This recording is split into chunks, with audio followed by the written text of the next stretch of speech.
Olá, bem-vindo a Conversas Cristãs, onde nós pensamos um bocadinho sobre as atualidades, as notícias que estão a fazer manchete do ponto de vista bíblico e cristão. Estamos todos um pouco preocupados com a erupção de uma nova epidemia que poderá se transformar numa pandemia, ou seja, uma epidemia mundial de um novo vírus, um coronavírus que surgiu na região de Wuhan, na China. O coronavírus não é nenhuma novidade, ele não é propriamente um vírus novo. Nós sabemos que existem vários tipos diferentes de coronavírus e eles infectam tipos diferentes de animais. O que parece que aconteceu aqui nesta situação é que a ingestão de certos animais, que não são talvez muito comuns na sociedade ocidental, mas que são comuns na alimentação da população chinesa, transferiram um coronavírus de uma espécie animal, ainda não se sabe exatamente qual seria, fala-se em morcegos, em cobras, enfim, outras coisas que são alimento comum dentro da cultura chinesa e teria sido transmitido então para humanos. Este coronavírus dá uma sintomatologia muito parecida com a gripe.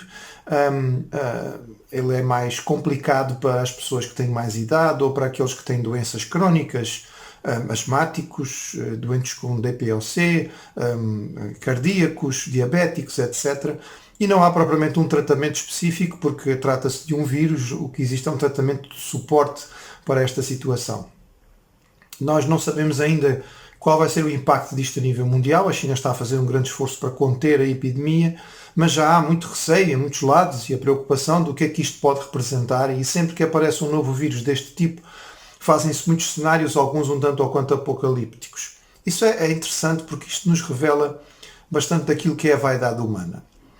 Eu lembro-me, já faz um tempinho, mas há 30 e poucos anos, na Faculdade de Medicina, quando um dos professores, numa das aulas, resolveu perguntar aos alunos quais eram as áreas de especialidade que pretendiam seguir. O meu objetivo era ser médico missionário em África e, portanto, eu respondi de forma natural que eu ia seguir a área de infectocontagiosas, eu queria me especializar na área de medicina tropical. O professor, na altura, fez um ar de pesar e deu-me uma orientação clara e disse: olha, jovem, a infectocontagiosas dentro da medicina é uma coisa que está a acabar, em breve não vai existir mais.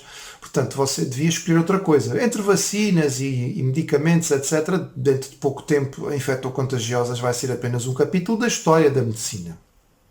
Engraçado, porque, de facto, nada poderia estar mais longe da realidade. De lá para cá apareceram inúmeros vírus novos que causaram muito susto e também muita morte e muito gasto, como também uma série de bactérias super poderosas, e hoje os hospitais fazem um esforço muito grande para guardar alguns poucos antibióticos que ainda são eficazes nestas bactérias e que estão fechados a 7 chaves nos hospitais para situações que são mais graves. O homem é muito orgulhoso e rapidamente ele acredita que pode ter controle da situação quando na verdade não tem. Nenhum de nós tem controle da situação. A ciência, na qual nós hoje confiamos quase que cegamente, ela tomou lugar no mundo ocidental daquilo que seria a religião no ano passado. Assim como as pessoas tinham uma grande fé nos seus deuses, hoje em dia as pessoas têm uma grande fé na medicina e acreditam cegamente que ela pode tratar todas as coisas e que a ciência vai resolver todos os nossos problemas. Mas ao fim de um século como o século XX, de grandes desenvolvimentos tecnológicos e científicos, o mundo não ficou melhor. Está pior. Estamos a viver uma realidade de aumento da violência, da falta de respeito, do crescimento da intolerância. E a ciência tem-se desenvolvido de forma extraordinária, mas não tem transformado a vida do homem melhor. E isso faz-nos pensar. Nós vivemos num mundo que acredita que os princípios não são mais válidos, que diz que a verdade não existe, que os absolutos acabaram. Mas a vida é feita de princípios. E sem princípios nós não temos como sobreviver. Há princípios que todos nós aceitamos e concordamos. Por exemplo, princípios da ciência física. Todos nós reconhecemos a lei da gravidade. Não vale a pena nós dizermos que ela não existe ou não concordarmos com ela. Se quisermos sair do nosso prédio do 5º andar, certamente vamos ter uma queda brutal e vamos morrer, provavelmente. São leis, estão estabelecidas, são absolutos, são verdades. Há absolutos e princípios que foram estabelecidos pelo homem. Por exemplo, dentro de uma cidade você não pode andar a 120 km por hora no seu carro. Se o fizer, você vai ser parado e vai ser multado e eventualmente vai perder o direito de estar a conduzir. Porquê? Porque é um princípio de convivência. É um princípio para a vida. É um princípio estabelecido e concordado pela maioria, colocado em prática por quem tem autoridade. Há princípios para a vida espiritual. Eles foram estabelecidos por aquele que tem toda a autoridade.